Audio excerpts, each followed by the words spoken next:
Okay, good evening. And I think some people from USA is good morning because it's 10 o'clock or 11 o'clock in USA and Canada and other places. So welcome to this conference of Uniting for Peace, Wars in Ukraine, Gaza, Lebanon, and Sudan. What future for UN and world peace? I would like the audience and the speakers to reflect on the following.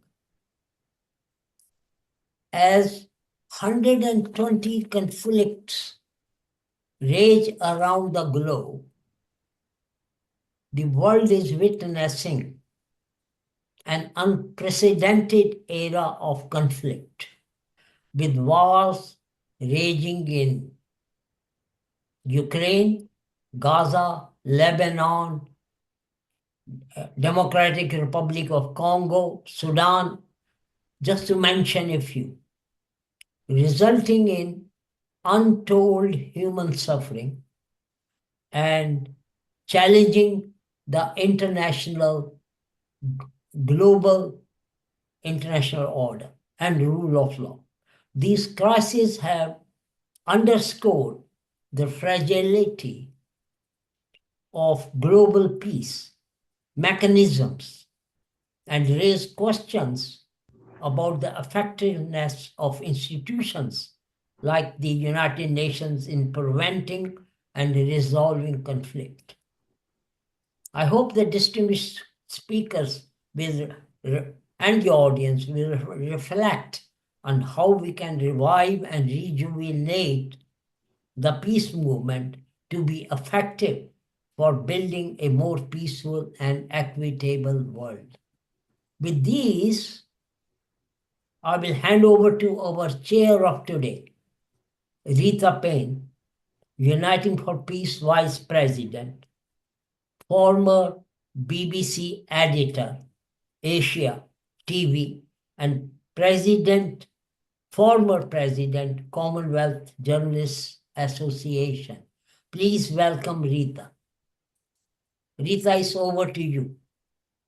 Thank you very much, Vijay, for your introduction, which really sets the framework. And as you say, if you look at the numbers, it's staggering, 120 conflicts around the world.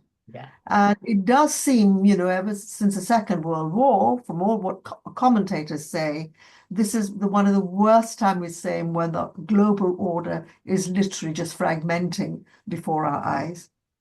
And I think is absolutely essential that someone like you and the organization United for Peace, we should press ahead and do what we can in whatever way we can to try and stem this, to try and get people to see sense, to pull back from this violence.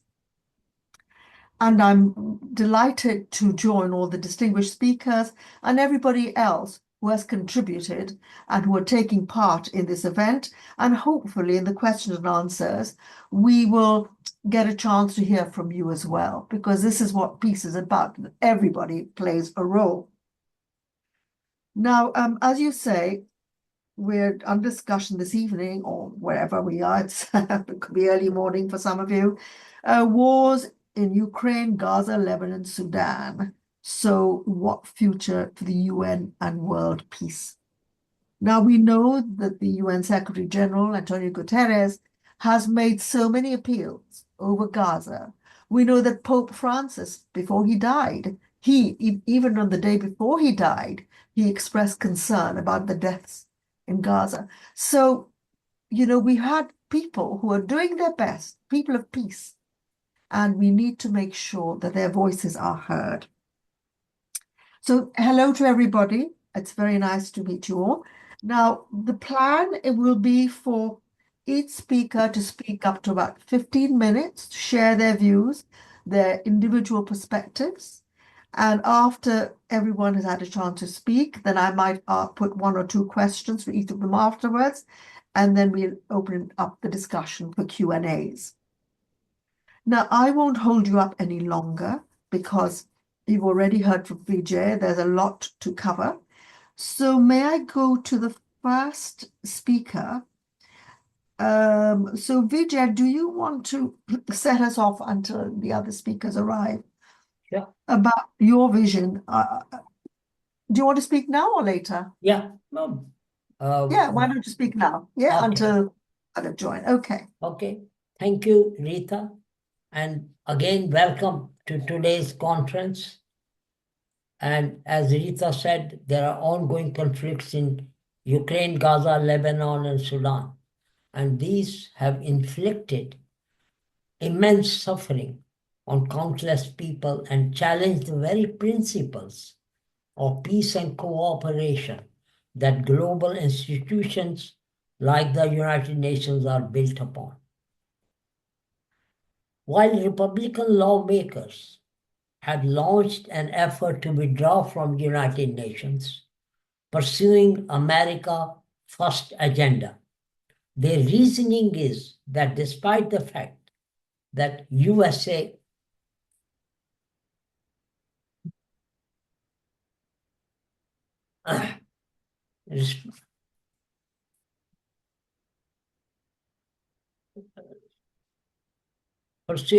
United Nations pursuing America First agenda.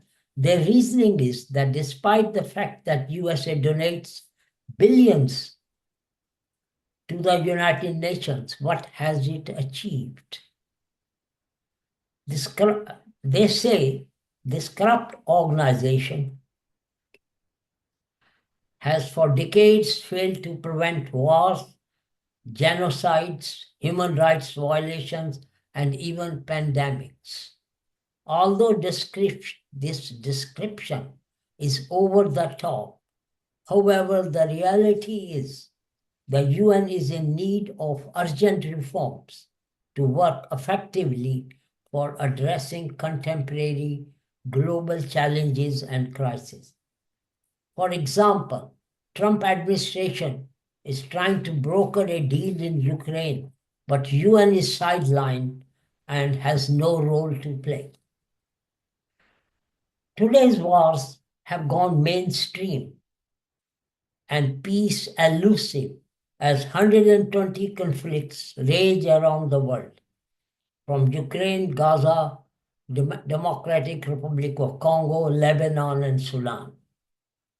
UN Human Rights Chief Volker Turk said recently, urging the international community to step up to defend fundamental freedoms. The institutions founded to promote them, not least from unelected tech oligarchs. Our world is going through a period of turbulence and unpredictability, reflecting in growing conflict and divided societies. I will highlight today in my talk root causes of conflicts, which are inequality, resource scarcity, religious, tribal, and territorial and climate change wars, and the human toll they have exacted, and potential pathways to resolution. And finally, I will reflect on the role of United Nations and how it can be revitalized to serve as a beacon of hope for global peace. Dear friends, the human toll of war is staggering. Thousands have lost their lives and millions have been displaced, fleeing to neighboring countries or living as internally displaced persons. As wars are turning into perpetual cycles of violence, its futility, waste, and pointlessness, destruction is beyond comprehension. The present wars, although they are boots on the ground, but the nature of war is changing. Emerging technologies have given rise to non-traditional conflicts, cyber attacks, misinformation, campaigns, and proxy wars, where the lines between combatants, civilians, and nations have been blurred. And again, there is the Western narrative, which is next to nothing but farce, which says that, like, for example, in Gaza, the Western narrative is that Palestinians are to blame for what's happening in Gaza and not Israel, while Gaza genocide of Palestinians and constant bombing of Gaza is, is, in, is invisible to the world, it has exposed the hypocrisy of Israel and Western narrative carried out with impunity. Another problem, dear friends, is the dismantling of the post-war international rule-based global order prevalent for the last 70 years. With Trump in power, as the US president, continuing tariff war will ultimately lead to collapse of democracy and onslaught of technology-driven conflicts. And dangers of AI will turn USA from democracy to techno-authoritarianism and a country run by technocrats. So in all this, what is the role of United Nations? Which is, and what are its highlights, and what are its potential, and what are its limitations?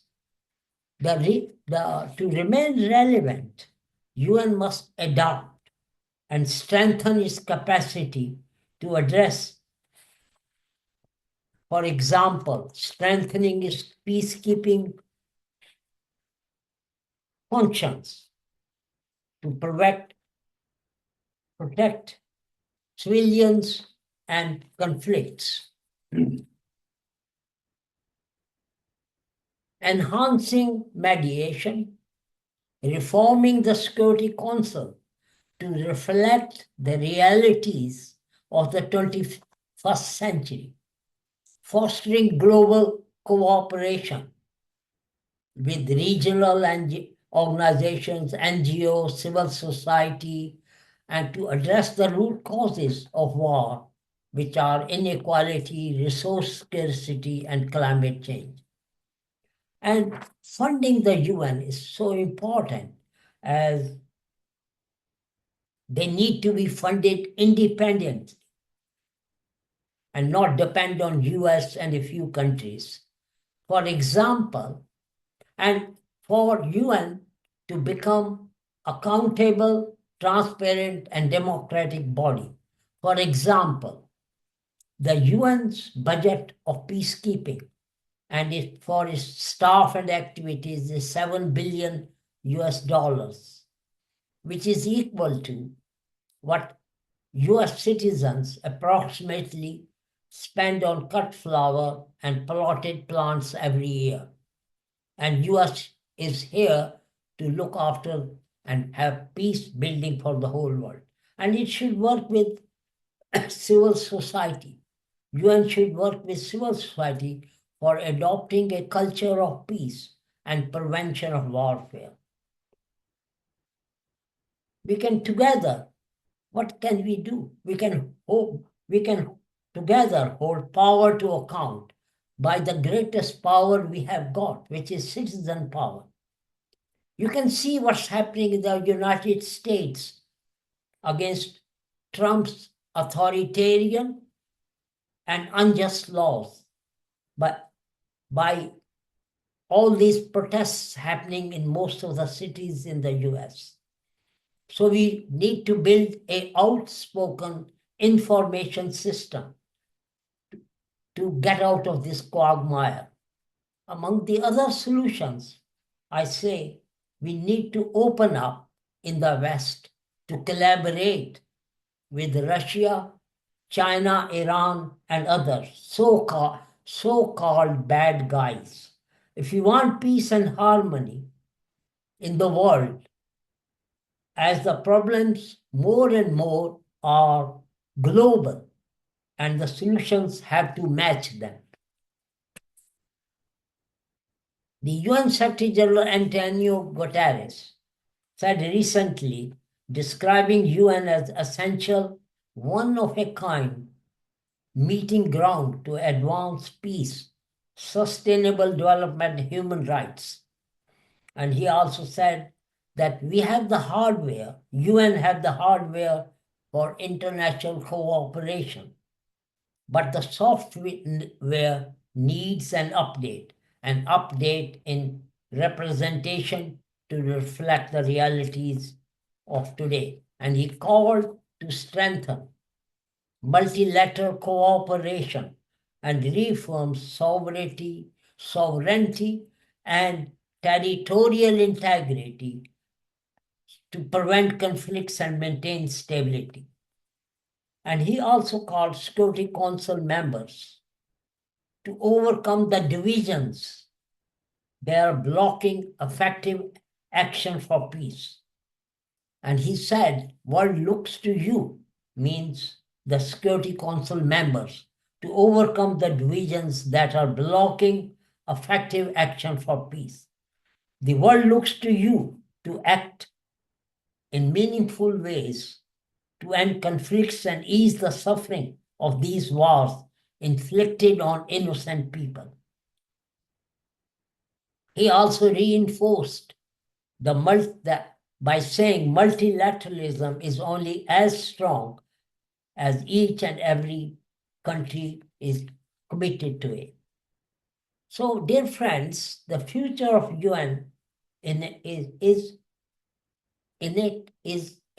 a major contributor of people and ideas. UN should mobilize global public opinion to carry forward a vision. Its strength is evident from the fact that when United Nations passes a resolution, it is seen for highlighting the problem as a whole to solve the problem. Dear friends, I believe social change and peace building is dependent on skilled and informed people, while humanity has created tools of unparalleled destruction. History shows that we also have possessed the skills to build tools for peace. Innovation does not have to be a weapon. It can be a bridge, an opportunity to craft systems that prevent conflicts, resolve disputes, and promote cooperation in an increasingly fragmented world. If we can match technological progress with equal progress in governance and diplomacy, we have a real chance of avoiding a future of constant conflict. The fundamental question is, before us, can we adapt quickly enough to prevent the wars of tomorrow?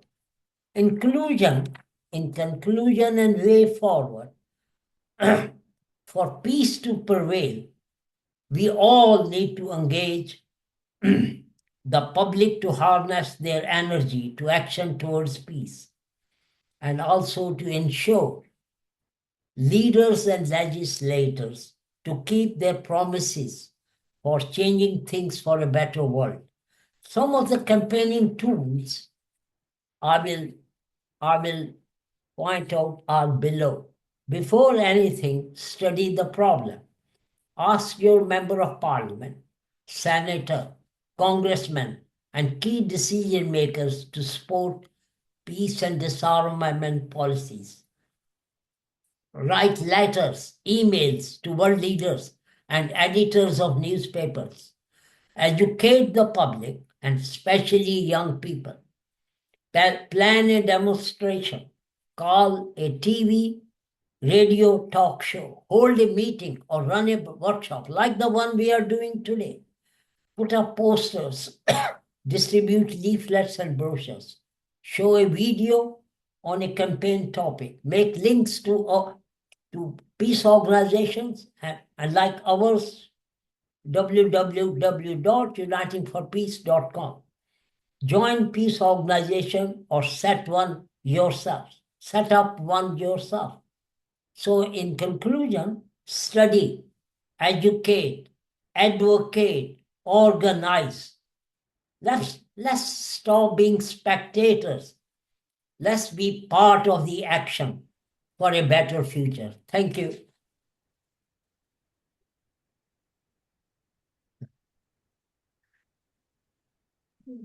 Thank you very much, Vijay. I mean, not only did you spell out the problems, but you've already at this stage given us ideas of how to move ahead more constructively in future.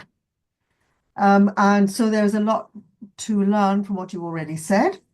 I would now like to invite if Alexandra Matvichuk is here. Yes, she is here. She is here. Okay, so Alexandra, so I'll just say before I introduce you, you're the chairman, Center for Civil Liberties, Nobel Peace Prize winner of 2022, human rights lawyer, and a civil society lawyer. So given the subject, could you please give us your perspective? Thank you. Thank you very much for providing me a floor. It's an honor for me to address to this distinguished audience. I'm a human rights lawyer, and I'm documenting war crimes in this war which Russia has launched against Ukraine 11 years ago. While this war turns people into the numbers, what we are literally doing, we are returning people their names, because people are not numbers, and life of each person matters. When large-scale war started, we united our efforts with dozens of organizations from different regions and built national network of local documentators. We covered the whole country, including the occupied territories, and working together, we have jointly documented more than 84,000 episodes of war crimes. And just to be clear, we are documenting something much more than just violations of Geneva and Hague conventions. We are documenting human pain. So let me assure you that people in Ukraine dreams about peace. But we have to define the word peace properly. Peace doesn't mean occupation, because occupation is the same war, but just in another forms.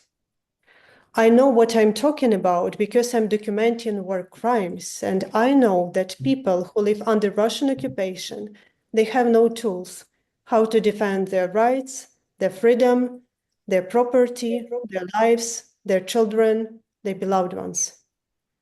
Russian occupation is not just changing one state flag to another. Russian occupation means enforced disappearances, torture, rapes, denial of your identity, forcible adoption of your own children, filtration camps, and mass graves. Recent weeks, we heard a lot about natural minerals, about Russia's territorial claims, geopolitical interests. But as a human rights lawyer, I see that it's a huge problem that we don't hear about people. We still have no answers to the very important questions. What will be with more than 20,000 Ukrainian children illegally deported to Russia, separated with their families, and supposed to be adopted by Russian families who will bring them up as Russians? What will be with thousands and thousands illegally detained civilians, men and women, as well as prisoners of the war, subjected to horrible torture daily? I personally interviewed hundreds of people who survived Russian captivity. They told me how they were beaten, raped, smashed into wooden boxes, their fingers were cut, their nails were torn away, their nails were drilled, They were electrically shocked through their genitalia.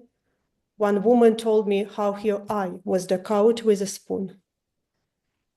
For me, it's clear that in such conditions, parts of these people have no chance to be alive till the end of political conversations. So I think that our role as a civil society is to return human dimension to all political process about the question how to stop Russian war of aggression against Ukraine. And because our discussion has a broader meaning, and unfortunately, there are a lot of other wars and human rights crises in different parts of the globe, I will finish my speech with remarks about international system of peace and security.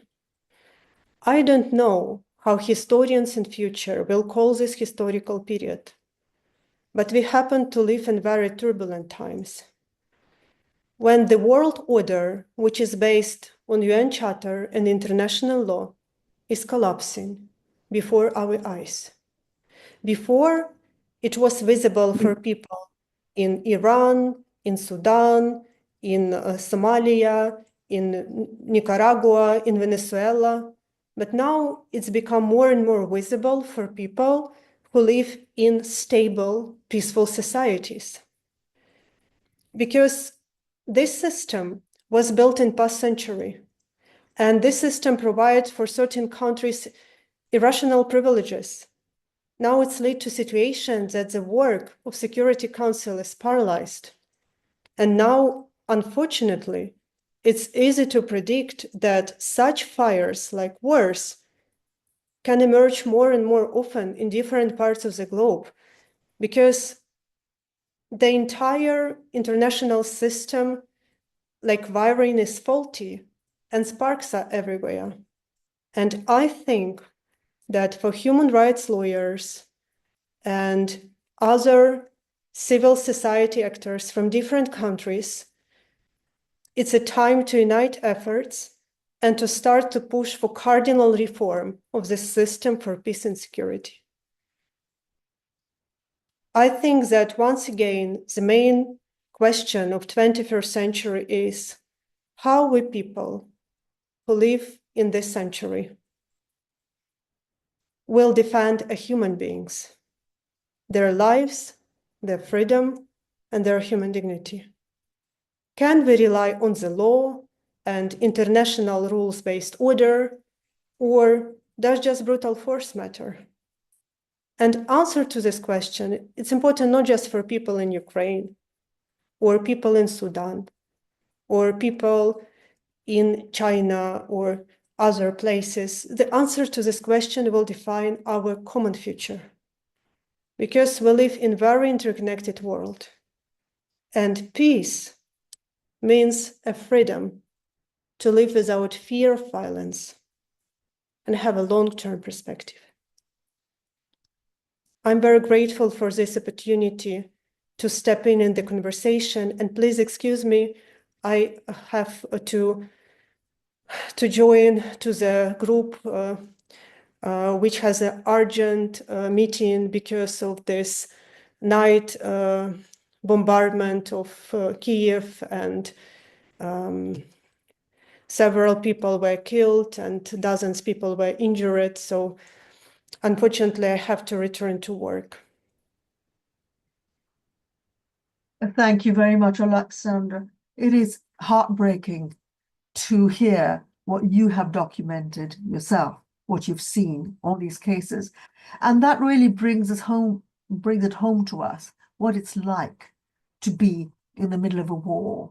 And because one gets the feeling that one only reads wars about distant countries that don't affect us in newspapers, but now the war is surrounding us.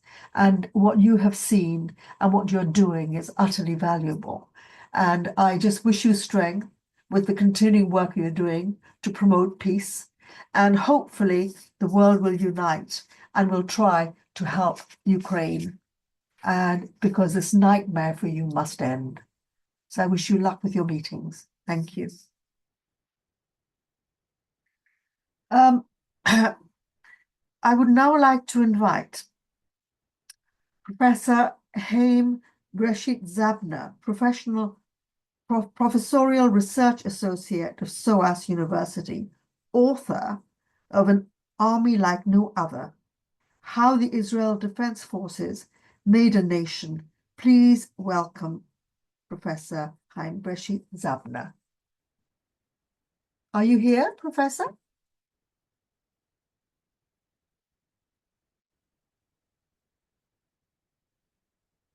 You're mute, Vijay. Vijay, you're mute. Yeah.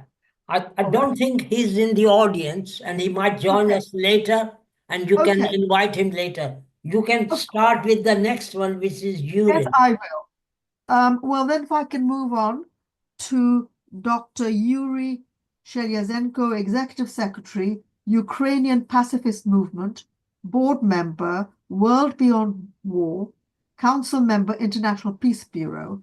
Now, we've already heard from Alexandra, and I assume that you will be sharing a lot of what she had to say, but could you let us know more about what you are doing in the face of the awful trauma that your country is going through? So welcome, Dr. Yuri Shelyazenko. Dear friends, greetings, peace and love from Kyiv. I was asked to discuss how to achieve peace in Ukraine. Elaborating this question, I will not focus on disappointments, like the ignoble ballistic strike on Kyiv and inability of President Putin to accept the proposal of President Zelensky to prolong Eastern ceasefire for a month.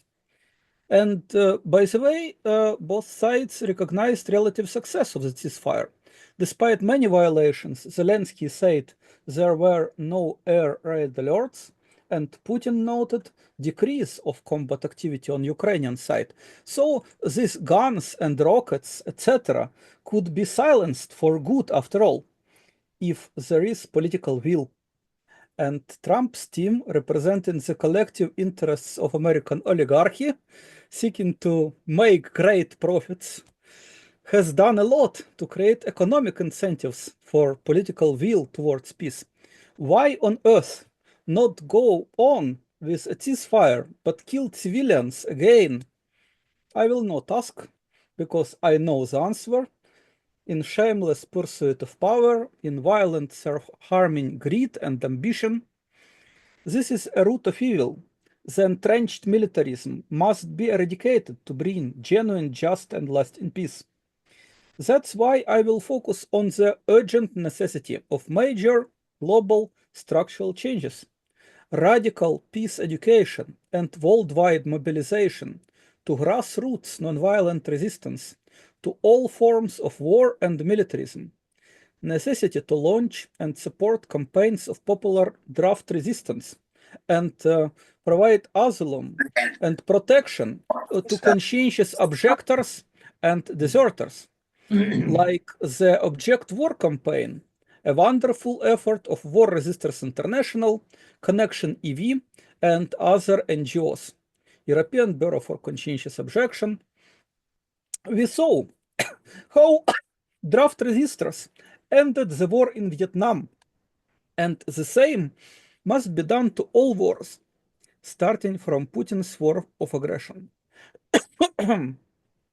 I believe that replacement of armies with civilian forces of nonviolent resistance to aggressions and tyrannies, civil disobedience to the dictate of military and security forces, hijacking our fragile democracies, must be universally encouraged by the rule of law institutions everywhere to ensure proper nonviolent governance, and conscription should be prohibited by international law, because it is no less evil than nuclear weapons. Ukrainians in Karyukivka town stopped Russian tanks without weapons by a peaceful crowd of citizens, and this experience could and must be scaled up for a whole planet to make all tanks and nukes obsolete and to scrap at last, all the military trash, relieve the taxpayers of all countries of burden of repugnant investments into the mass murder. I will not engage into a dumb play with political topics, like the hot debate who must give up Crimea, and I will explain you why. Simply because these topics are 1,000 times less important than underlying choice of basic principle, the most profound choice. Ask yourself, what reality we believe in? Is peace real and desired for us, worthy of hard work, developing culture and institution of peace, globally and locally, cherishing United Nations, international courts, upholding human rights, starting from the right to refuse to kill in Europe and everywhere?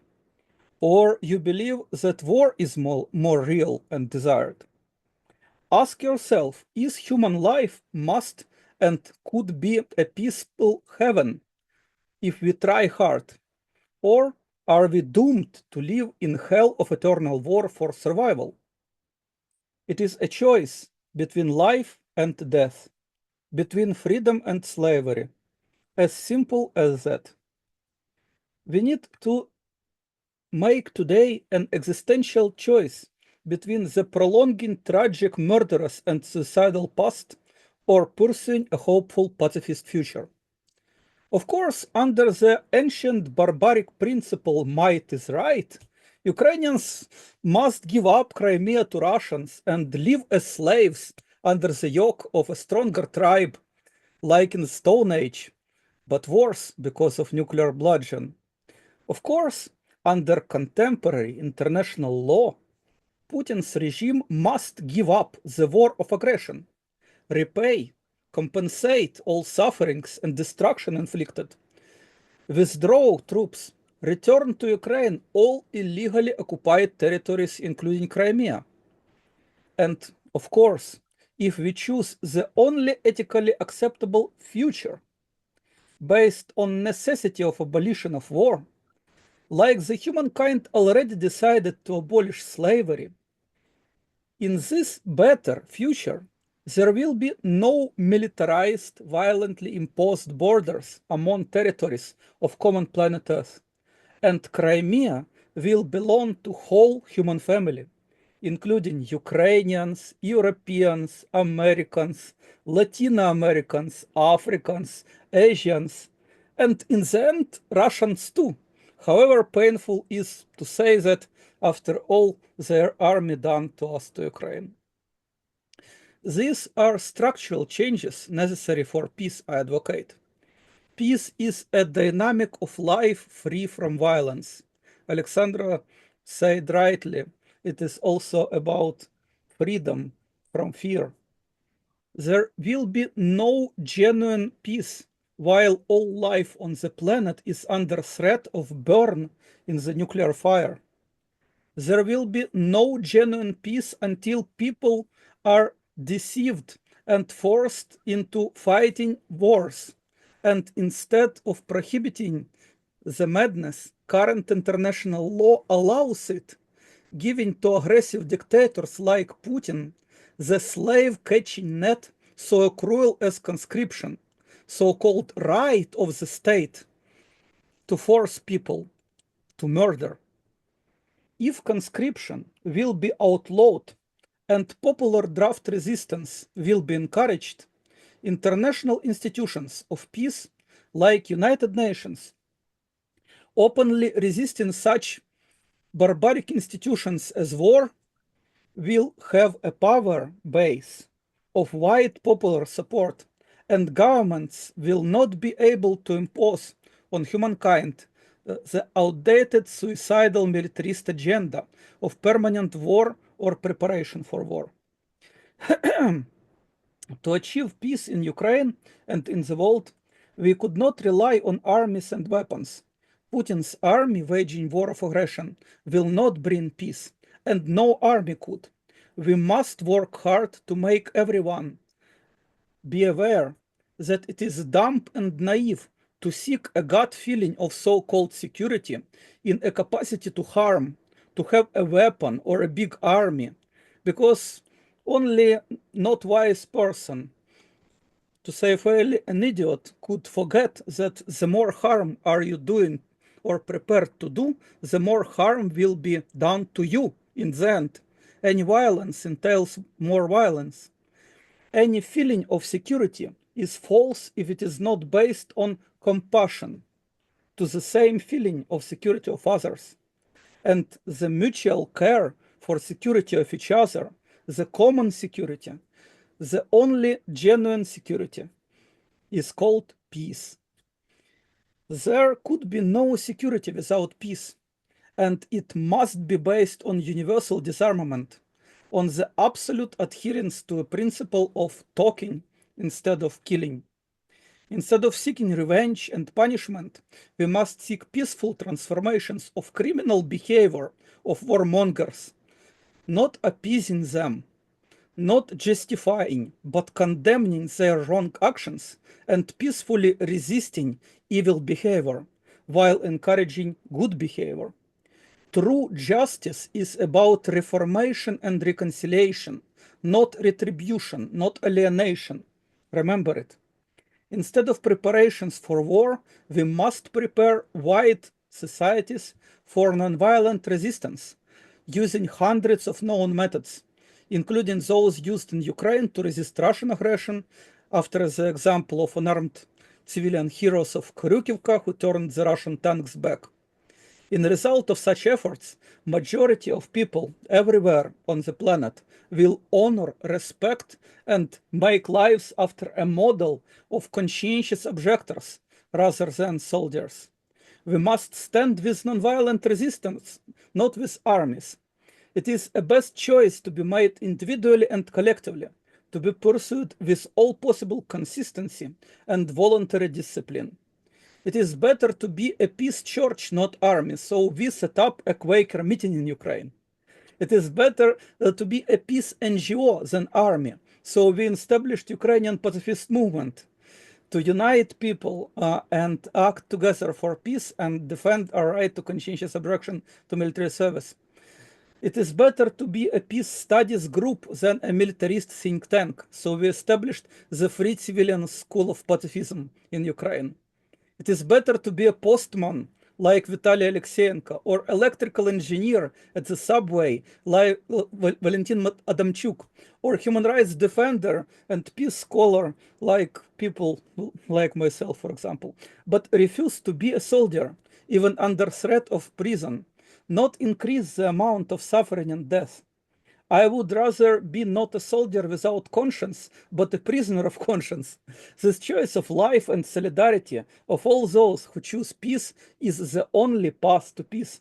And I may not agree with neutrality, for example, of Jehovah's Witnesses, but I express solidarity when today 149 Jehovah's Witnesses are in Russian prisons.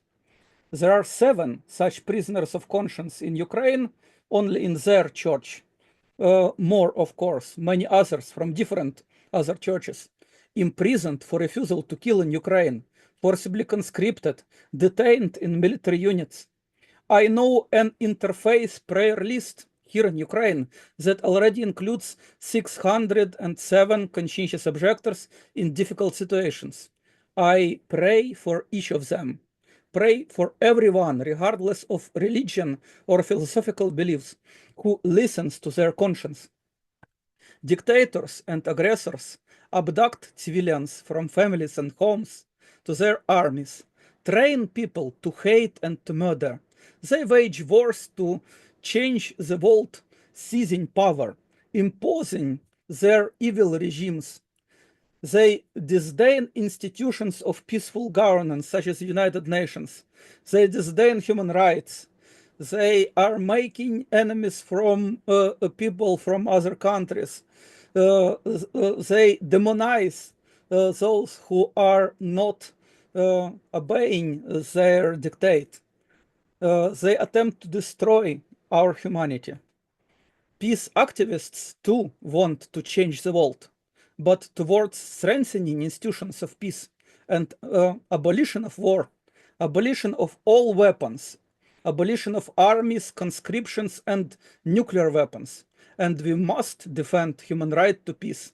We must defend our right to refuse to kill. We must ensure that in the future everybody will refuse to kill and no wars would be possible. Nothing less will bring peace to Ukraine and to the world.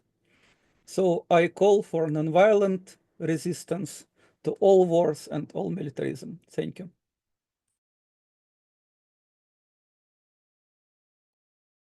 Thank you very much, Dr. Yuri Shelizenko, for your powerful call for peace.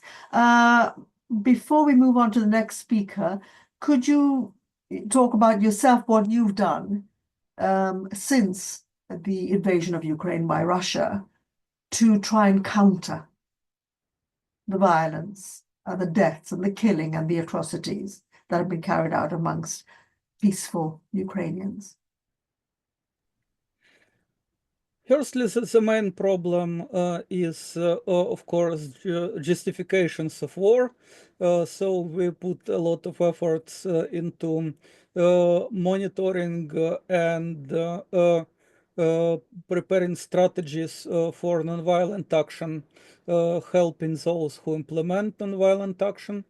There is a big challenge in Ukraine,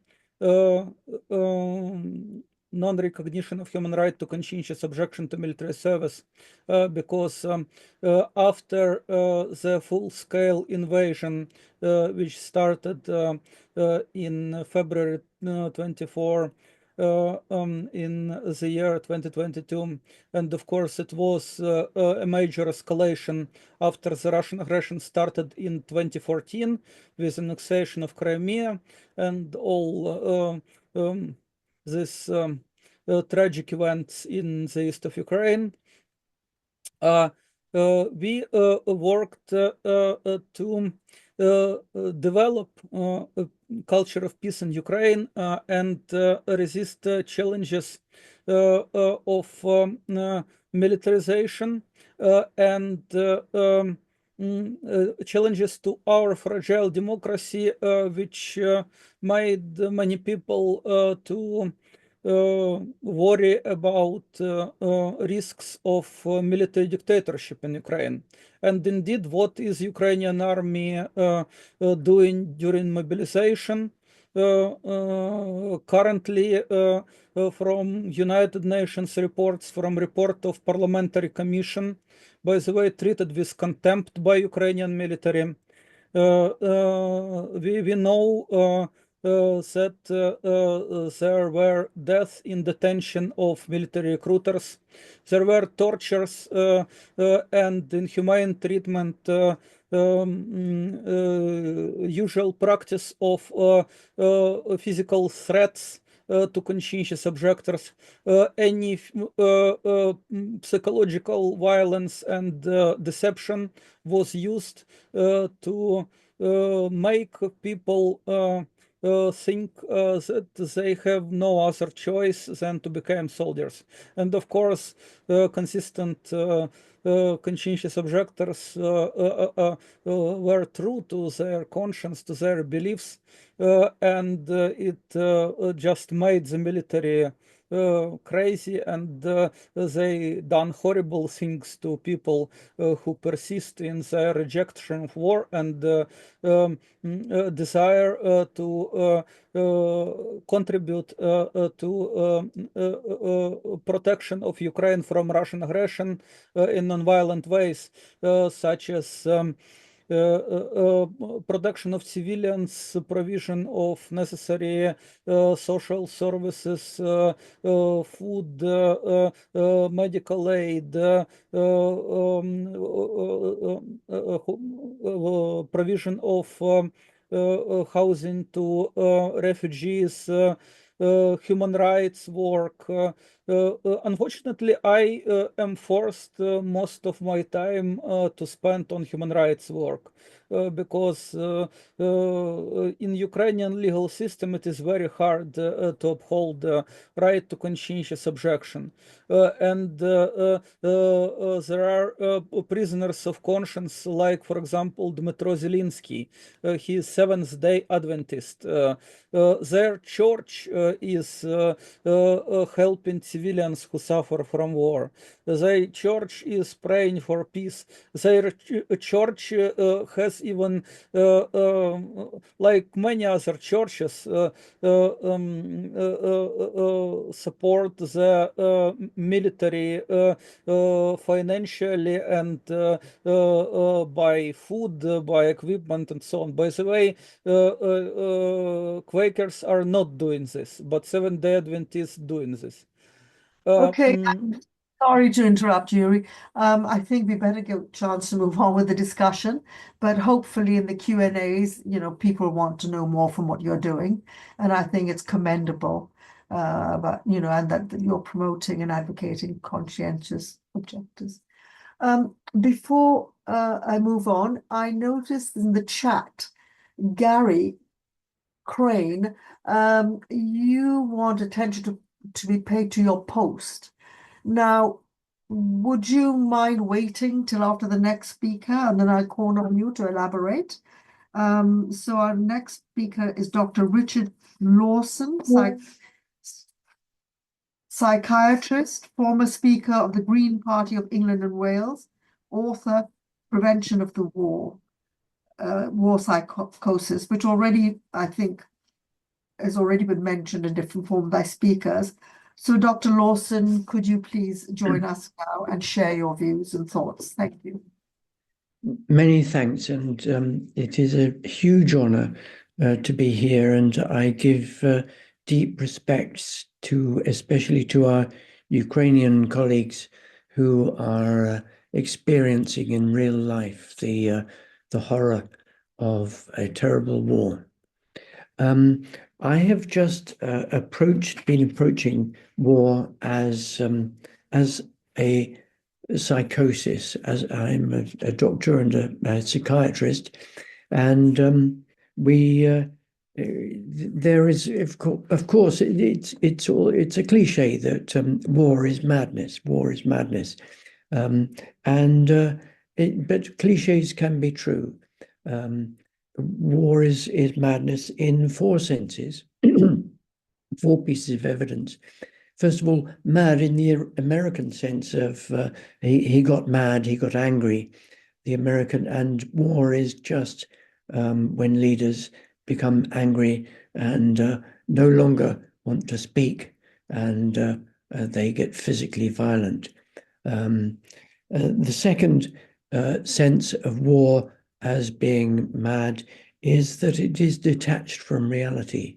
Our reality as a human species is that, and our work is to work at being a sustainable species and creating a happy and healthy and sustainable life for all of the people in the world and for all of the creatures, animals and plants in the world. That is our real situation and our real work. Instead, war becomes the very opposite of that creative task, and we do the opposite. The work is one of, for some people, becomes one of destroying life. That is insane. Then also war is mad in the sense that Einstein used when he said that when we do things over and madness, he said, Albert Einstein, madness is when we do the same thing over and over again, expecting a different result. And this is indeed what we do. We talk about the wars, to end all wars. And if you look at the current war of Israel and Palestine, the recurrent war there expecting for it to change is insane. And finally, war is mad in a sense that a real sense, I think, of being able to say that our leaders are in a state of mutual paranoia.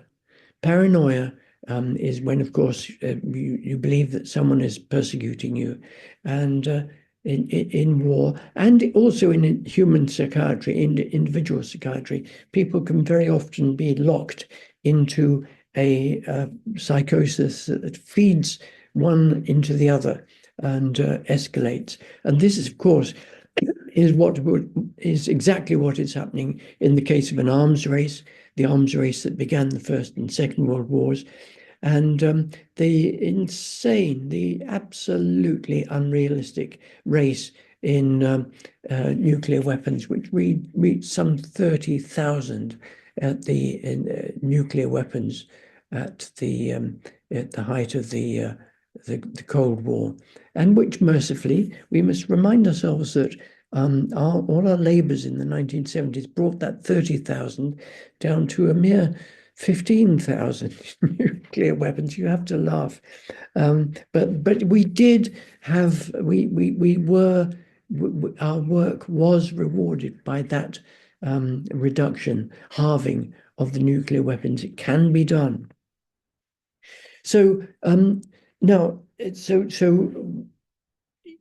in looking at war, in looking at madness, rather, when a psychiatrist approaches madness, someone who is psychotic, especially if there's confusion reigns, our first job is to analyze, to subdivide, to see what is happening, and to separate out the partners if they're in fact they're fighting, and to put them in separate rooms. And this analysis in this settlement in individual psychiatry expresses itself in wars.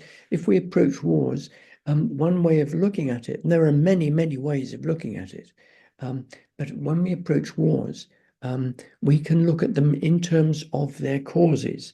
And I have found for myself that this is quite a productive process, as I will come to in a minute. I looked at the list of current conflicts in the current wars, which is derived from an organization called ACLED, who's an acronym whose name I won't waste time trying to remember because I won't remember it. But anyway, ACLED, ACLED, on the web is acleddata.com, and these people have been looking very, very carefully at the current wars, defined as more than 1,000 people killed in the current or previous year. And there are 20 wars rolling in the world at the moment. And when we look at those, we can then identify the salient causes. And in looking at the salient causes of wars, it's very, very interesting to break them down. Now, obviously, every war is unique and has many, many causes, many separate causes and antecedents and historical and feelings and so on. But there are salient causes. Usually there's more than one, but of the salient causes, we can pick these out. And of the 20 wars, the results are that religion is operative in 9 wars, as one might expect, or at least in many, many people I meet say that religion is responsible for every war. Every war is about religion. Well, it's not what I found. What we find when we look at the data, 9 out of the 20 current wars. So nearly half involve religion. And sad to say, it's nearly all ISIS. There is one which goes beyond ISIS, but ISIS, the Islamic fundamentalists. moving swiftly on, the dictators are behind 8 of the current wars. Clearly, a dictator, Vladimir Putin, is one dictator among many. I think there are something like 40 dictatorships in the world of the 192. That's a good part of this one too. Of the 192 countries in the world. So dictators, 8 out of the 20 wars. Ethnic rivalry is regrettably still very operative, and that accounts for 6 of the current wars. Simple otherness and historic distinctions that are exploited. Militias are also responsible for 6 wars. And here it's quite interesting that militias, it's as if an armed gang or a militia that's been part of a movement, and perhaps their side has been victorious or their side has been defeated. Either way, the major war has stopped, but the militias are unable to stop fighting because it's the young men. This is the only thing they know as a way of getting their lives, their livelihoods together. And clearly, the answer would be to take them in to be soldiers, proper soldiers in some war, with apologies to Yuri, who says he wants, quite rightly, absolutely rightly says he wants no soldiers, but it'd be better to have a disciplined soldier than a militia. But they cannot be stopped because the bullets are still flying, and we will address that later. Foreign intervention is also the cause of 6 of the wars in some way, usually America, I'm sorry to say, but other people do intervene too. And foreign intervention into other people's affairs is not a successful way of going about it in the main. Sometimes they get away with it, but very often their mission creep takes place, and the foreign intervention becomes involvement in another war. Now, another one that causes behind 6 wars is secessionism. I began looking at this back in, I think, 2008. I've had a couple of looks at the wars over that time, and secessionism or separatism, when one group of people decide that they want to be in a different nation or want to be autonomous, is a very, very common event. Of course, we have it in the United Kingdom with Scotland, Wales, and Ireland.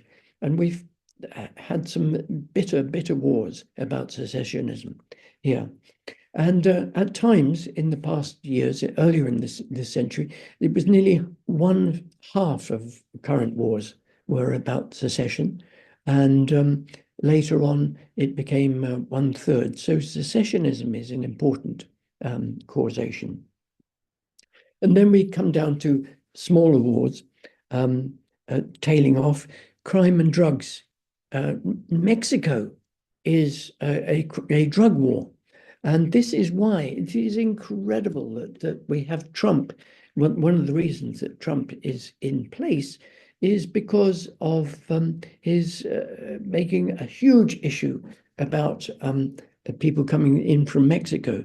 But they're coming in from Mexico because they're fleeing a war. And when we talk about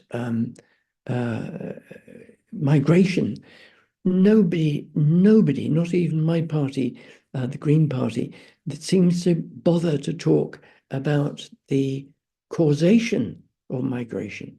And war is a very, very important cause of that. So, crime and drugs. Resources are only a cause for a war in 3 of the current wars. That's rather surprisingly low figure and we can fight more. I'm sure there have been times when resources, well, I know that there were times earlier in the century when resources were a more prominent feature. Ideology is the result of is the cause of two wars. Here, left-wing Naxalite and other groups are fighting, and it's incredible to think that ideology caused the huge Cold War struggle of the 20th century, and now it's down to just two minor wars that are struggling on. Herder-farmer clashes are possible in two cases. Although the IIED reckon that it is not actually a solvable problem, and the clashes between herders and farmers have other reasons.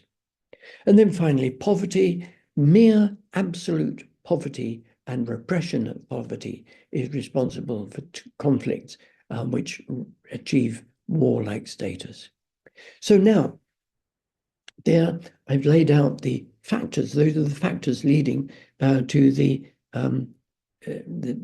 current 20 of the current wars. Now, what can we do about it? What can the United Nations do about it?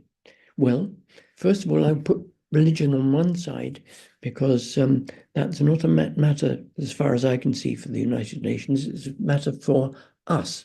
And there is something very possible that we can do as civilians and citizens in this regard, which is available on my website, which I've put in the chat. So let's start with what can the United Nations do about dictators? They can turn their current index of human rights into a tabular, ranged form where at a glance we can see where any particular nation appears in the ranking of human rights in the world nations, in the United Nations. And this itself will have a gentle but pervasive and constant uplift in human rights. And building on that, we can do a lot to talk about, to address the people with the worst scores of human rights and help them to understand there are better ways of doing it. The second measure that the United Nations can do is to introduce ammunition control. We have an agreement on arms control very recently, after a lot of struggle, and very successful agreement on arms control. But ammunition control is a very interesting thing, because without ammunition, a rifle is just a very expensive club. And the great thing about ammunition is that it can be detected by detector dogs. A dog cannot decide whether a consignment which contains a lorry that it smells of oil contains sewing machines or weapons, but the dog can identify a lorry or an aircraft or a boat that is carrying ammunition because of the distinctive smell. And there is a huge opening there for action. Third, secessionism. The whole point of secessionism is that it takes an awful long time to discuss. Like a divorce, it takes a long time of people sitting down, deciding who's going to look after the dog and who gets the record collection. Similarly, in secession, a secession situation, there is a matter of the resources and who does what, and how the recession can be how power can be offloaded onto the government. It's talk, and the United Nations has a very good role in managing, could have a very, very good role in managing secession. Resources. What can we do about resources? Well, the Kimberley process was introduced to work on the blood diamonds that were occurring coming out of the Congo. And the Kimberley process is a very difficult and somewhat flawed thing, but nevertheless it does stand, and in a way can trace some of the diamonds which are coming from conflict areas. And the same process could be applied to other resources. The next item would be foreign intervention. And here I can only suggest that the United Nations should use its excellent diplomatic skills to limit foreign intervention or inhibit it as far as it can. So that is all I wanted to say. This was a very, very brief discussion, a brief outline of what is obviously a very, very extensive problem, and by no means are the ways I've suggested of mending it are not the only ones. But it remains that this approach to war, to looking at the kinds of war, is, to my mind at least, a hopeful and possible way of making progress in the rest of the century. Thank you very much. Thank you very much, Dr. Richard Lawson. I mean, you've given us a very clear breakdown, first of all, by pointing out that war is madness. But going on from that, I think breaking down into the different causes of war and what the UN can do with deal with each type, I think has been extremely helpful. And I think that people can learn from that. So thank you very much indeed for that. I just wanted to check whether Professor Haim Rashid Zabner is actually with us yet. Vijay?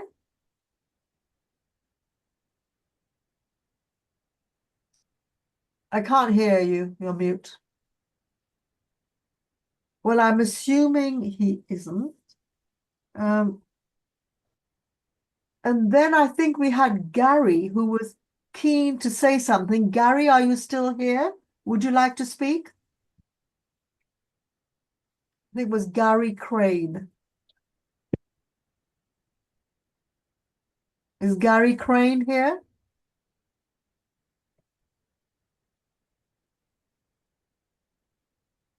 Okay, so let's go to questions and answers now. Not sure if I miss anybody. Maybe someone can help me. Maybe Vijay can point someone out. So at the moment, is there anyone who wants to put a question to any of the speakers?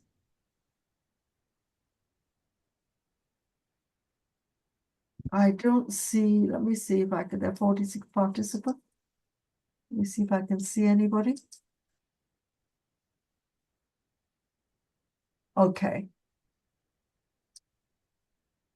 So Gary Southorn, if you can unmute yourself, please.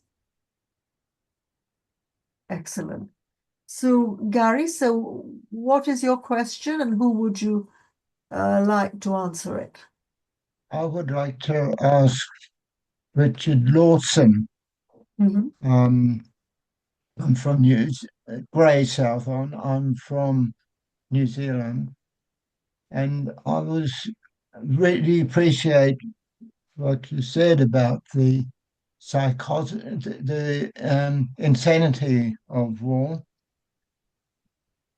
I just wonder whether there's might be a more pervasive underlying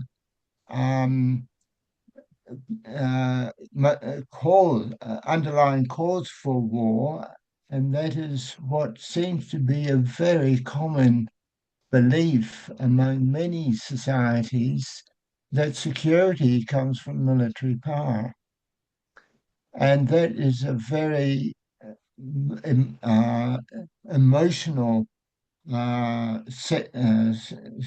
very strong emotion, and that people will resist very strongly anything that undermines their military power, because it makes them fearful. And so I'm just wondering whether that could well be a factor as well. Excellent question. Yes. Yes. In my blog, where I explore these things much more extensively, the major approach to war is what I call systemic. People look at there have been many people who've said this is the cause of war. Of course, when we were young, we may remember the territorial imperative as a sort of instinctual thing to fight for the space in the world. But yes, military, the military, the sense of military security, the illusion of security arising from the military is absolutely pervasive. And there is an organization, I expect in New Zealand as well, but I expect it's global, called Rethinking Security, where people are trying to get beyond the military. And what we have to work at is to say that it is possible to bring to recreate trust. You have to, if you've got two people who are having an arms trade against each other, you have to say, look, if you can make that first movement in one side, the other side may make a first movement too, and then it is possible. After all, again, I would say the START Treaty on nuclear weapons, from that ridiculous heap of 30,000 nuclear weapons, it was, in the end, after protracted negotiations, they did get it down. We can do this. It is possible for our minds. And I think one, if I may, just one very key thing is the sense, I find it a very pervasive sense of people on our side very often, who say, oh, you're on a hiding to nothing. Good luck with that. There always has been war. There always will be war. There's nothing we can do about it. And that is the mindset that we have to overcome in ourselves, partly, truly, but in our friends also. Thank you for the question. Any other questions? I'm looking at all the speakers. Yes, Isaac Newton.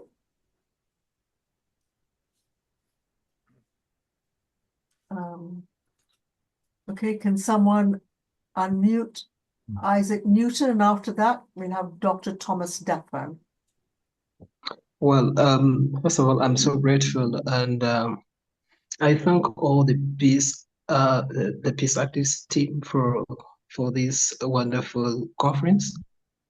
And my question goes out to Mr. William, has just raised the point regarding what they call ceasefire, or what they call there is a, I can say, ceasefire and peace talks.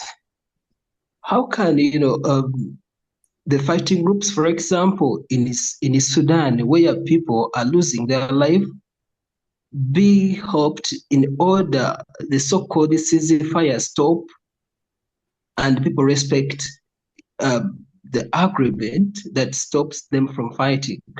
And same applies to those ones who are in Gaza and Israel. So I'm asking, how can, of course, that one be supported in order to save people's lives from perishing?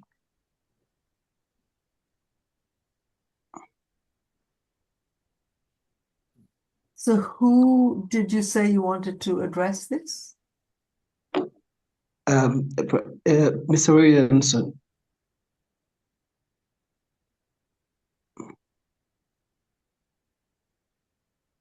Mr.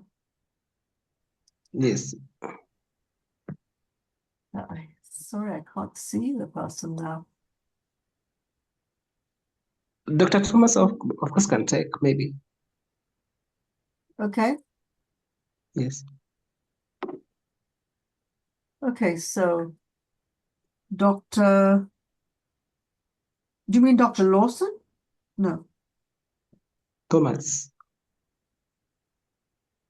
Dr. Thomas. Can't see Dr. Thomas. Would you like, if you're online, could you respond, please?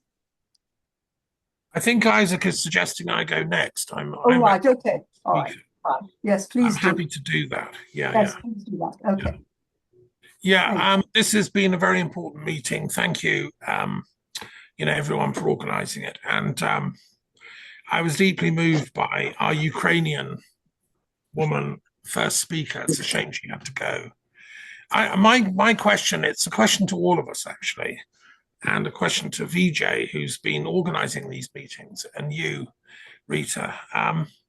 It's about the infrastructure of our thinking, because I'm sad that, we don't still have a proper institutional basis. Some of you know my work. I worked at the University of London to create an Institute of Peace Studies in London, a top-level place on equivalent to, say, the think tanks like the Institute of War at King's College or the Institute of Strategic Studies. These places have huge budgets thinking through war and war fighting. We still we don't in the UK have in London a think tank for peace thinking, and I think this is a serious problem. How can we get that sorted? And my strategy has been to develop discourse around what I call peace policy. We have huge infrastructure devoted to military policy, security policy, foreign policy, economic policy, you name it. There's nothing about peace policy. I take the view, and I did a PhD in all this at London University, that we won't get peace on this planet till we get enough creative minds, and there's many of them on this call, and there are many others who aren't here, to think through what will a peace policy look like. So that would be my question to all of us, really, to the speakers. How can we, what would a peace policy look like for you? We had a brilliant, exposition by Richard, but the other speakers as well. And secondly, where can we do that joined up thinking? Because, peace groups come and go. It's like, it's like mushrooms in autumn. We need something structurally as sound as the Ministry of Defense. So anyway, that's my little pennyworth. Thank you. But aren't there institutes of peace studies at certain universities? I was sure there was something. Yeah, but they're always short of funding. There's Bradford. They always have to rebrand themselves and pretend, oh no, we're not doing peace, we're doing something else. There's a real, and it's the same in America. Doge just invaded the US Institute of Peace, which was a think tank for peace. Look, you can get a right-wing government seize power like Trump, and he literally goes in and sacks everyone. That's what we're up against, and we virtually had that in the UK with the Tory right-wing Brexit government. And God forbid if Farage ever gets in power, it would be the same. So I'm just saying, how can we idiot-proof the thinking that we all know needs to be done? I don't know the answer. I've also got a question, which makes me wonder what motivates people. How do you explain why Nigel Farage is becoming so popular? We've got people who have very sensible views, want peace, and yet how do you explain among voters of the public how someone like him, his ideas is sort of leading at the moment in the popularity stakes? Can I just very briefly respond? I'm giving a talk a couple of weeks to the Labour Party abroad. I live in France, about right-wing populism and how it's had such a huge boost. The role of the media should not be ignored. In totalitarian states, the media is controlled by the government. In plutocratic capitalist states like Britain, it's controlled by the plutocrats, the Murdochs, and the BBC shamelessly have promoted Farage and right-wing stuff. They call it balance, but at the same time, they were clamping down on any kind of Corbyn left-wing thought. So we have a problem with who controls the media. I would say is the answer to your question. He's a child of the media. He's promoted 100% by them. Standard. And also, of course, now you've got someone like Musk who's got control of all the information. So Yeah, they're information using social has media. become a weapon. It is, yes, and that is what we're up against. The changing form of warfare is information warfare and cyber warfare. Anybody else want to comment on the points raised? Well, I've got a question. I have my hand up. Oh, sorry. I'd like to take one issue very quickly. It's not a question as such with Thomas Stafford. I was the clerk to Quaker Peace Studies Trust at the University of Bradford for 10 years. I stood down last year.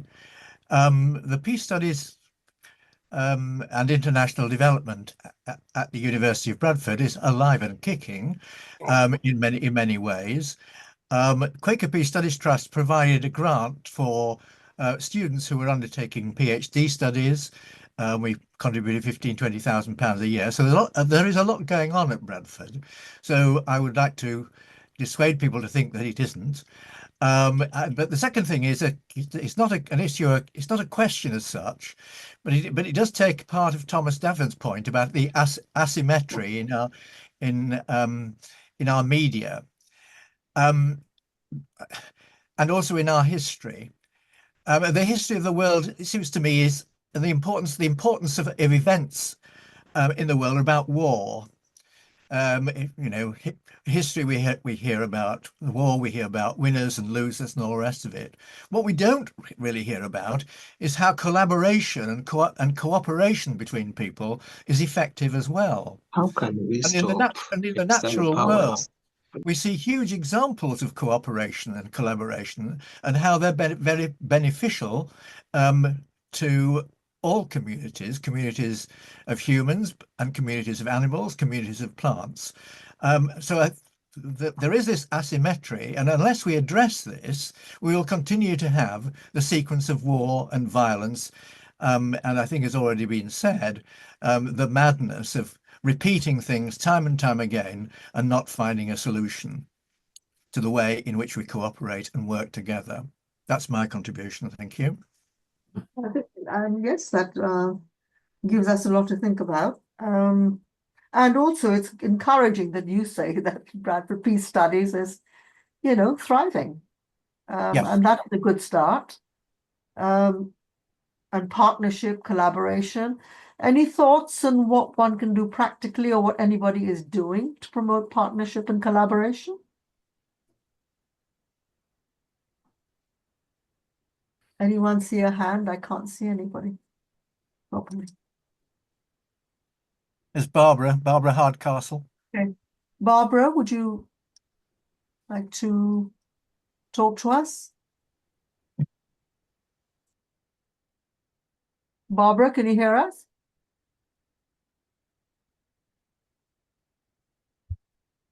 Right. Barbara. Bernie, can you see Barbara? I've been through all the names. Oh, yes, here's a hand. There's Hilary Evans, I can see. So raising a hand. I can't see Barbara, but yes. So who's just saw a hand who's disappeared. Bernie, I might need your help here to make sure that we're connected to whoever's raising a hand. I have a Barbara. raised hand. Grace Southern has a raised hand, and Isaac Newton has a raised hand. Okay. My name is Androgenous. So we Okay, are three. so go ahead, come and speak, please. Do speak to us. Okay, You want Andrew. to? Yes, Yeah, please. okay. Okay, I could speak to you. Also would like to add one item, one notion to all the conversation, which is about the transformation of society. Beyond all the really very practical aspects like propaganda, which have been mentioned, and the positive work on the other side, which is being done by Vijay, by any of us, by Yuri, by those peace institutes that are very active right now. What we need to focus on is on how to communicate to the great masses, to a majority of people, to a critical mass of people, a vision of how a transition can be bridged. So to do that, I have written a theater play, and this theater play is 3.5 hours.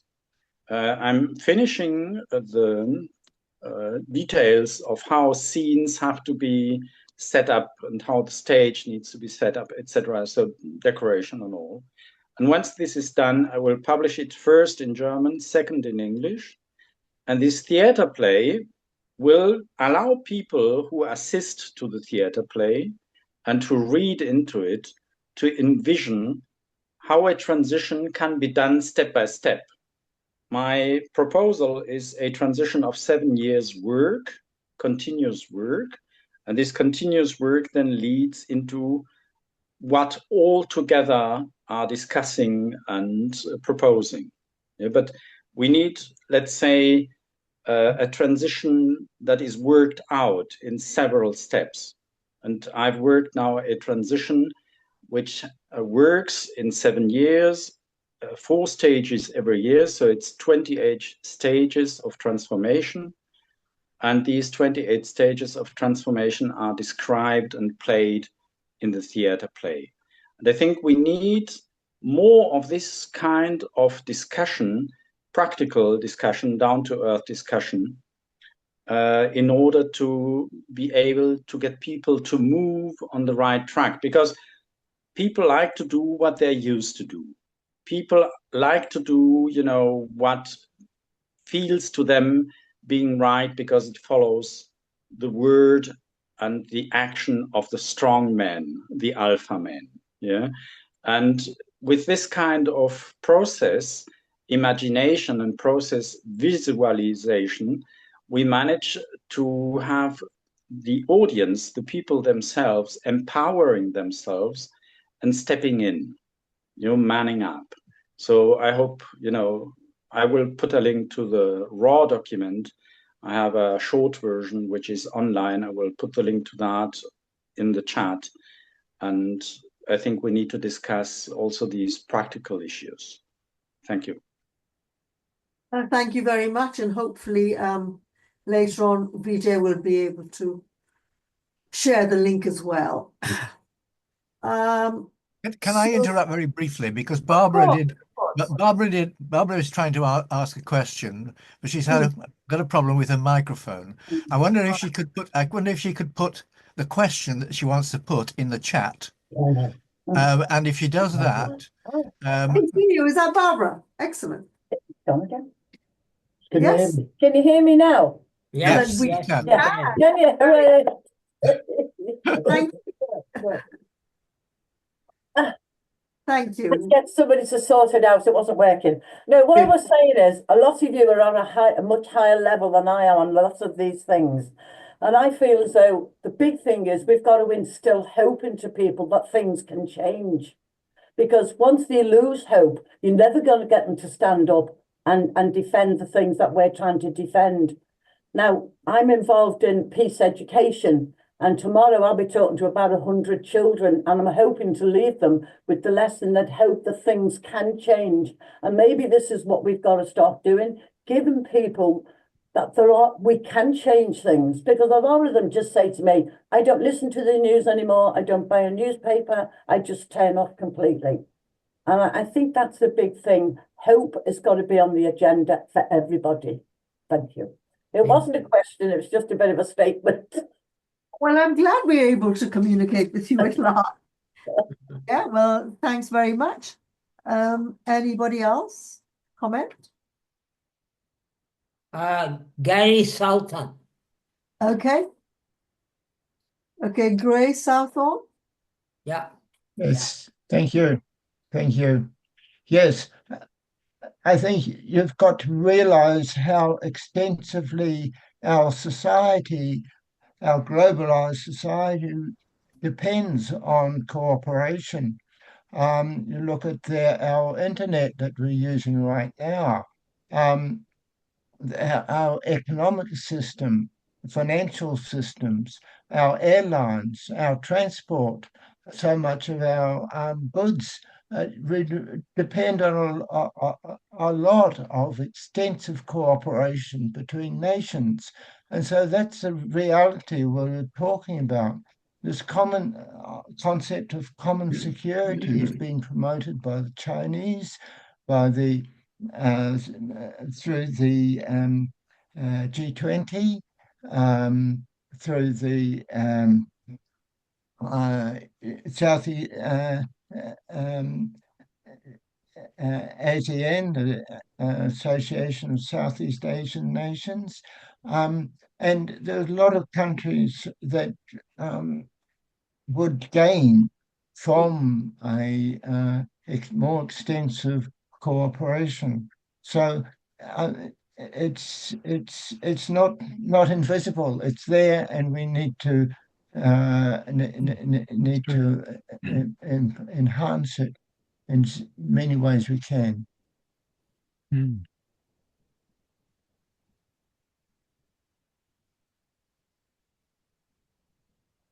Who else would like to say something?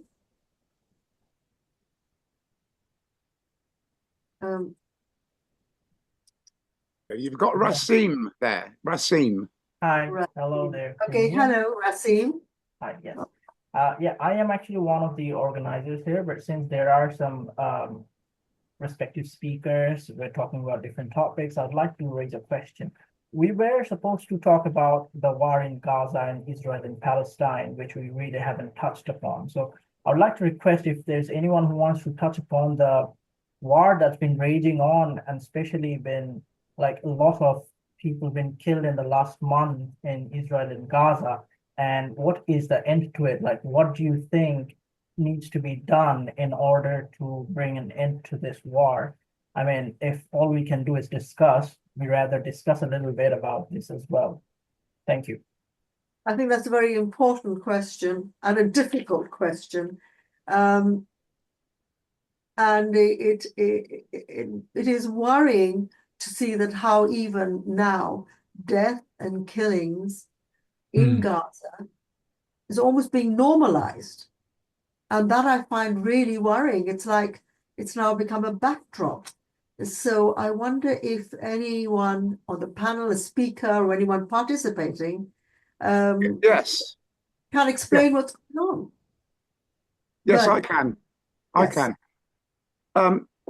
The war in Gaza, and it's also in the West Bank and in Lebanon and in Syria, could be brought to an end immediately if the USA stopped providing the weaponry.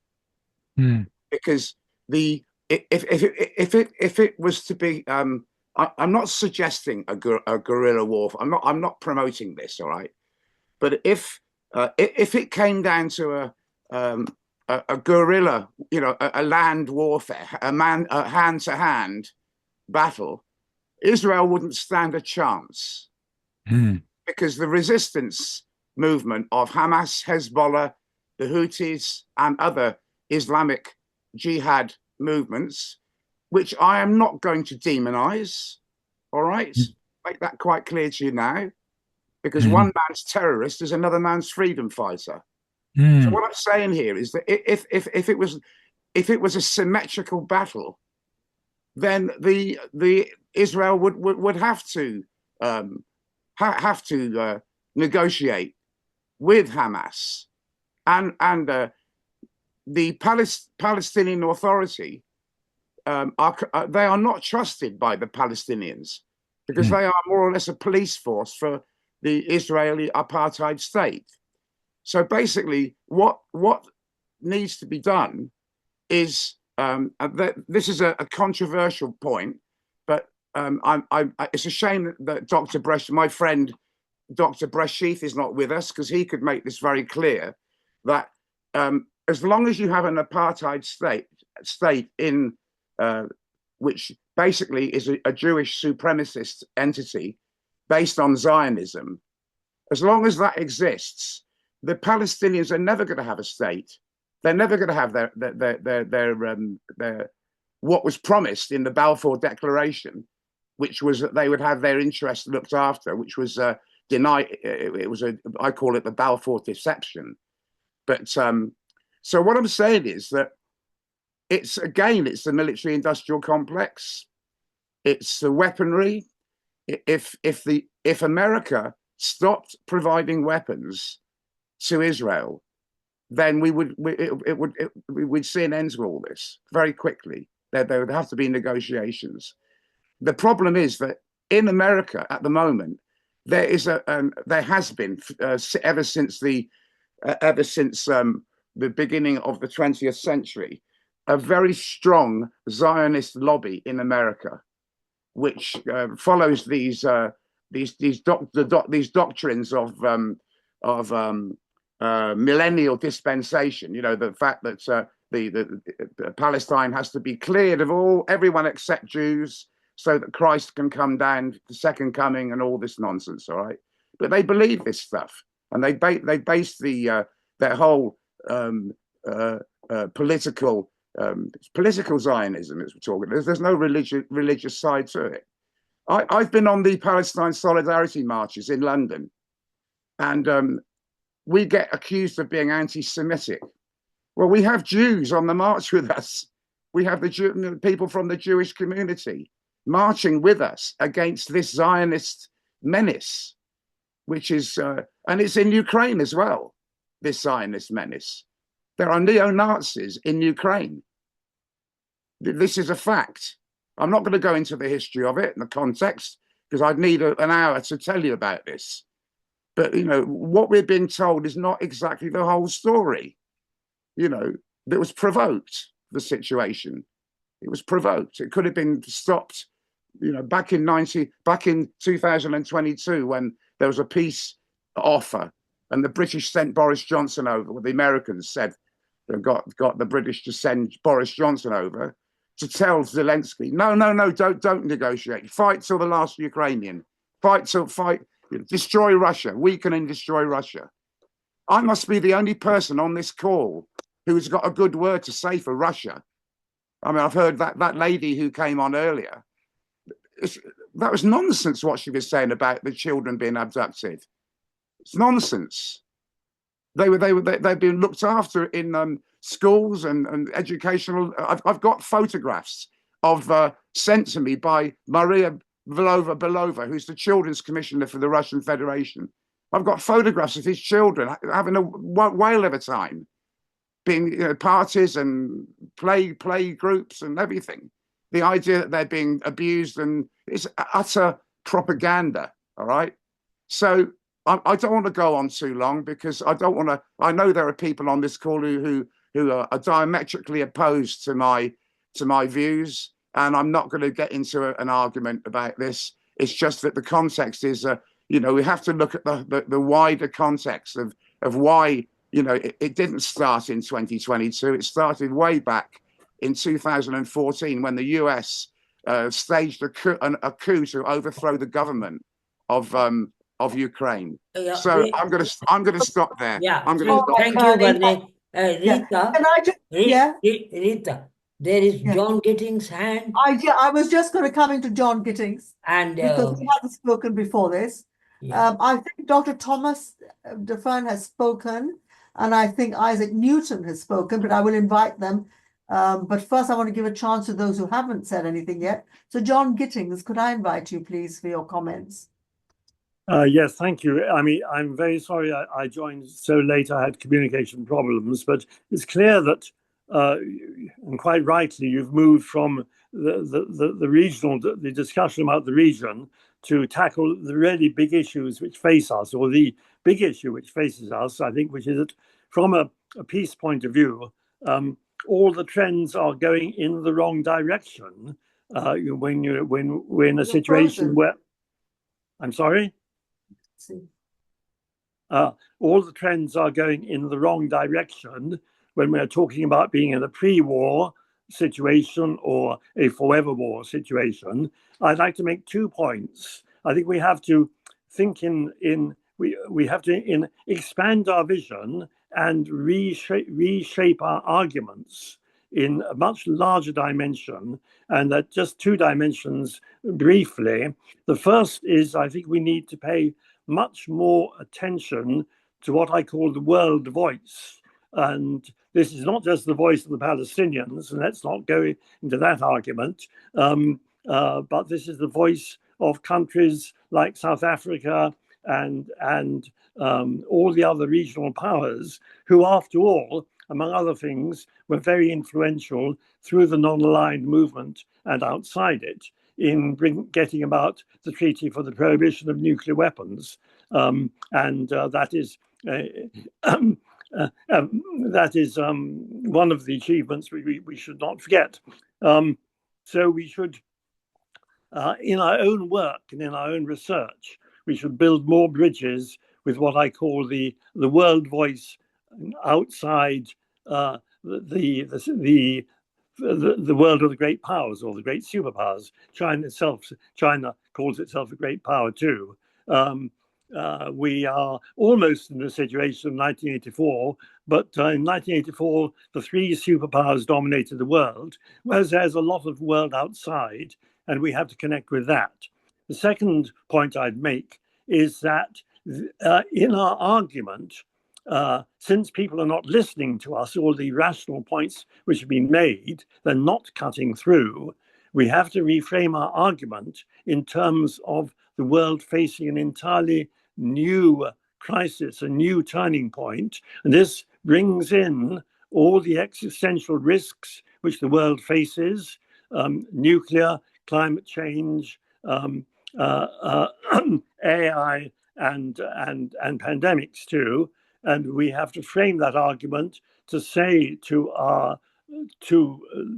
the people who are not listening, listen now. You may have not bothered to hear us before, but we are in an entirely new world, and you are not facing up to it.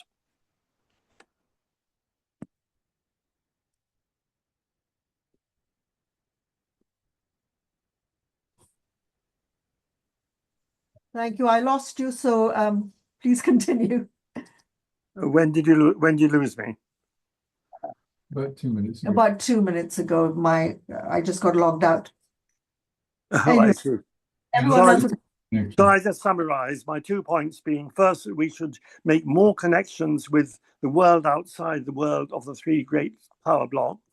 And second, that we should reframe our argument in terms of the entirely new crisis which we face in terms of the combination of existential risks which threaten the future of the world. And that's not just nuclear weapons. It's climate change, obviously, it's pandemics, and it's AI as well. Thank you very much. Yeah, I think you're right in saying that we haven't actually touched on specific. We've heard about Ukraine, and I think Bernie's points, I must say I was surprised, Bernie, to hear you contradict what Alexandra said, because there are reports of children being kidnapped. There are reports of horrific treatment. Not to say that, they could have been nice to the children for propaganda purpose, but they've taken away from their families. So it's all fraught with contradictions, the situation in these different wars. So does anyone want to speak specifically about Gaza and Lebanon, and if you see a way of ending the long drawn out issues there? Yeah, can I say something about Gaza specifically? Just a minute, Thomas. Okay. Rita, invite Yes. Yuri to Yes. say what he thinks about the children. The Yuri. Yeah. Yuri. Yeah, Yuri, you'd spoken earlier about conscientious objection. Okay, Yuri, do you want to talk about the children? Yes.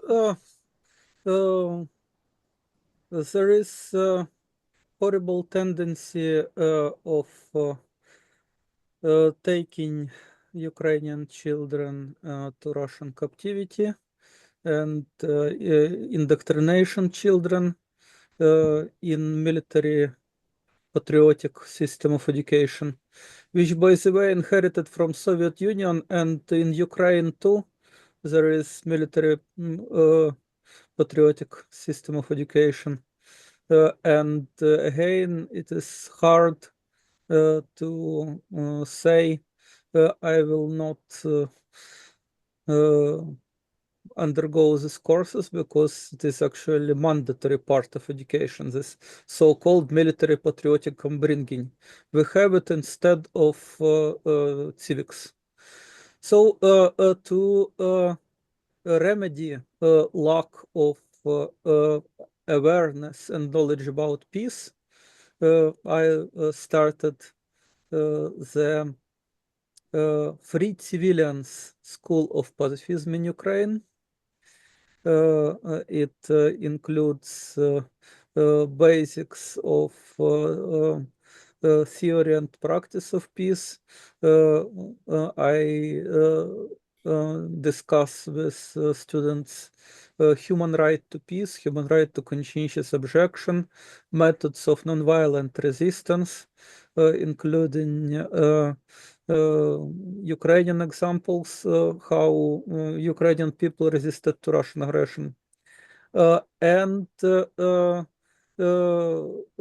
unfortunately, people who are coming to our school of pacifism, there is very few people, and it is mostly adults. So when I was a lecturer in Krok University and college several years, I had opportunity to include some elements of peace education into the courses on basics of law, but usually it is not done. It was my initiative. And there is a problem that our current Minister of Education is exposed plagiarist and militarist. Actually, I exposed him. It was a nationwide scandal, and he gave up his PhD, which was copied almost a half. PhD thesis of our current Minister of Education was just dumbly copied from few sources. And he still remained the Minister of Education because of military background. Respect in Ukraine, if you belong to the military, you could do a lot of things which are not forgivable to anyone else. Thank you. And it is a bad example for children in Ukraine running too. out of time. Thank you very much. Yes. Okay. There are two hands, Thomas and Norbert. Okay. First of all, can we have Thomas, please? I just wanted to respond to the business about the Gaza war, which is horrendous. And for information purposes, I set up the Truth and Reconciliation Commission for the Middle East. And I've been to Israel and Palestine many times. I have friends on all sides of this conflict. my contribution for colleagues here, I'm a philosopher and I coordinate philosophers for peace. And I was actually elected in Moscow, going back to our Russian friend. I have many Russian philosophical contacts who now can't contact me because they've been silenced in Putin's regime.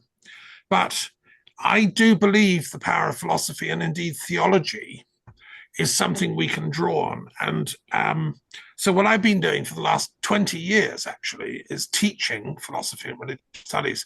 And I've done a detailed commentary on the entire Quran, the Christian Gospels, and the Jewish scriptures. I'm trying to show that I believe in theological disarmament. It's not just the weapons, it's the mindset. We've just had a pope who was dedicated to peace die. We've got to reconvene peace in the minds of man, as UNESCO says. And that's why I set up the Truth and Reconciliation Commission.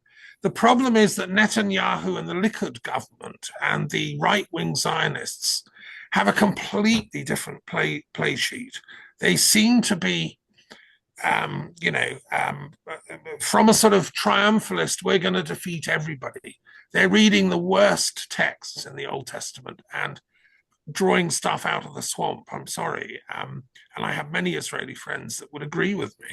So it's a job of theological and spiritual philosophical education, this Middle East thing. That's my contribution anyway. Thank you. And thank you for all you do.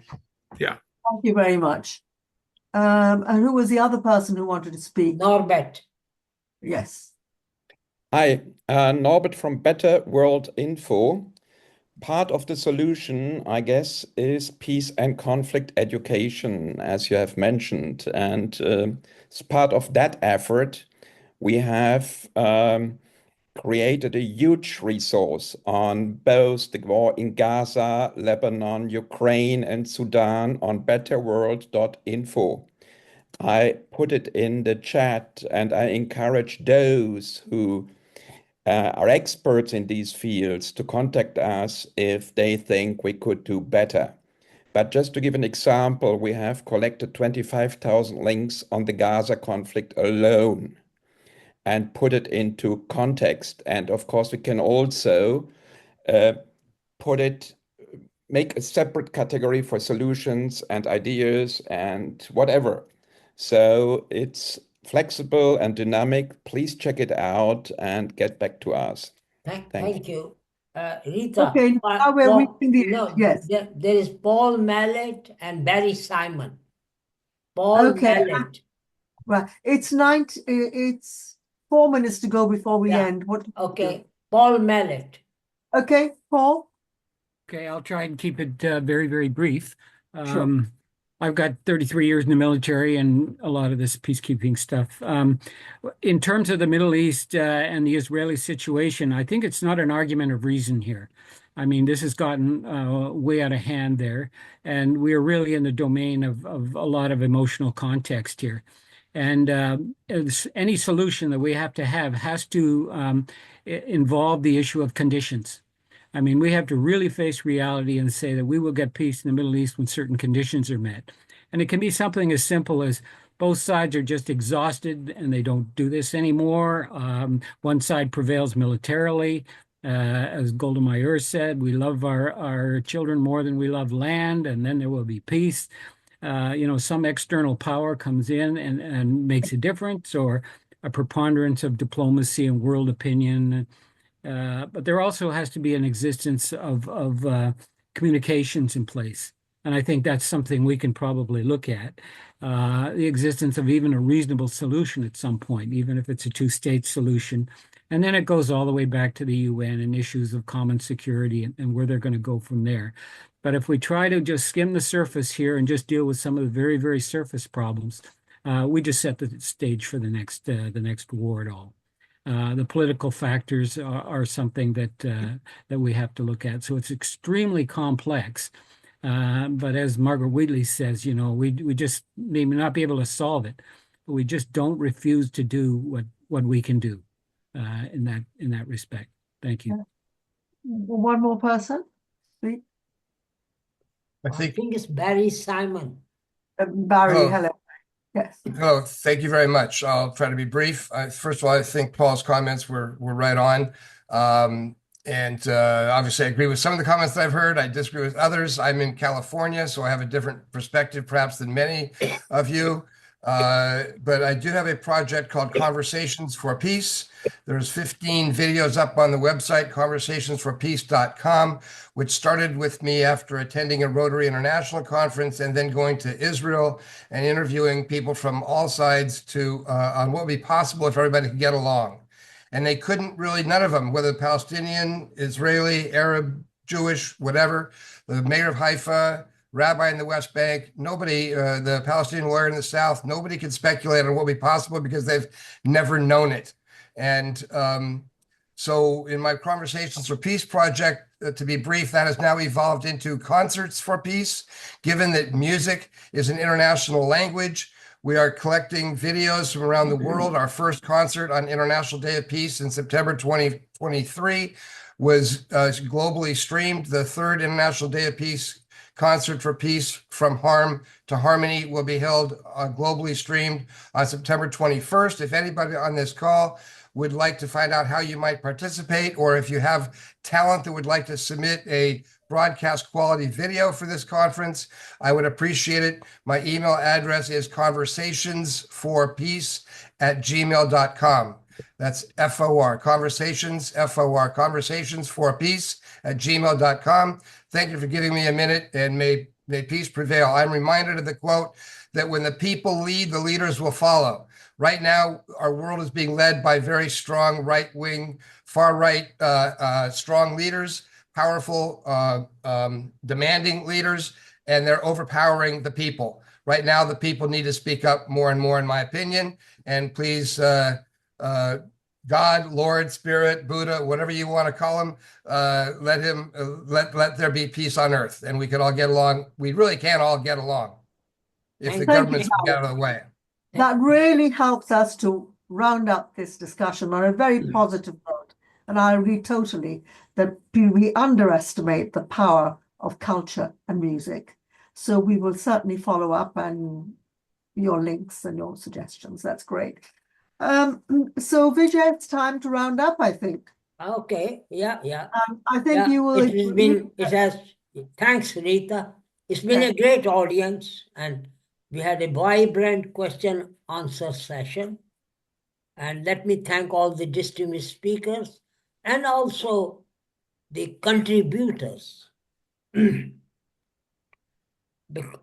like Uriel, like Richard Lawson, Alexandra Matvichuk, and all these people, and for their thought-provoking, engaging presentations. And all of you audience for your great questions and contributions. We'll be publishing the report of this in our next newsletter, and I will request all the speakers to send me their contribution. So thank you very much to all the speakers and the chair, Rita Payne especially, for their contribution. And also thank you very much to the committee, volunteers of United for Peace, and all the contributors who made the question answer session a vibrant one, and also made the evening a success. We had lots of, over 100 people registered for this conference. Let me say today, private citizens have more power to do public good than ever before because of the role of internet, campaigning, and the NGOs as a global movement in the developed and developing world. Our strength is in building citizen power by which we can shape our destinies and the future of the world. And also, let me reflect on power of one. One voice can make an impact. One brick helps build a home. One candle lights the room, and one smile conquers the gloom. One touch shows that you care. One life can make a difference. The power of one leads towards unity, and all of us have power to change the world. So thanks to all of you for joining this evening, activists, thinkers, change makers. You have been a great audience, and thank you very much for being here today. We hope to see you soon again at our next event. And let me energize you with two quotations which some of you might have heard before. One by Margaret Mead. Never doubt that a small group of thoughtful, committed citizens can change the world. Indeed, it is the only thing that ever has. And the last one from Dalai Lama, His Holiness Dalai Lama, which you might have heard before. If you think you are too small to change the world, try sleeping with a mosquito. So thank you very much, everyone. And you've been a brilliant audience, and we will keep you in touch when our next event will be. Rita, you want to say something before they go? I just want to say what a privilege it's been hearing from people from so many different parts of the world. They have Hey, Mike. different experiences, different life stories. It's happening. But we were all united. Yep. We I want got peace. work, and then I got a 1:15 Wedbush call for an hour. Okay, thank you very much. Bye to all.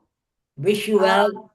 Good luck with all your ventures and efforts to bring good luck, and God bless you. I love you all. And thank you, Vijay, again. Thank you.